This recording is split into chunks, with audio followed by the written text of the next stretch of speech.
واقول للاخوانشيه في السودان نزجها لأبطال القوات الجوية السودانية. ترى الجيش المصري إذا التف عليكم والقول الفصل في ساحة حترجع مثل ما كانت في السابق، مصر والسودان.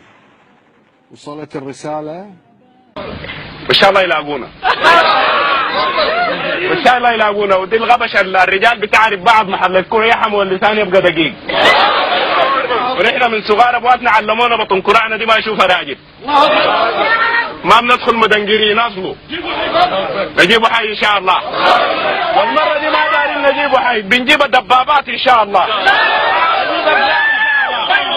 نجيب السلاح ان شاء الله. نحن والله خلينا ولاداتنا لله وجينا قاصدين الله.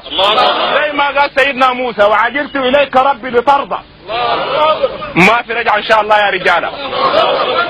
ما في رمشه يا رجاله. ما في دفن دقن يا رجاله. ونحن محمد كل ده يا حما. اما لقيتونا جنبكم سووا الدايرينه. ما ولا اما لقيتوا واقفين على حنا جنبك سووا الداير والله. والله نكون بسنوننا. والله نقول لكم هنا وتشوفوها قدام ان شاء الله. الله اكبر.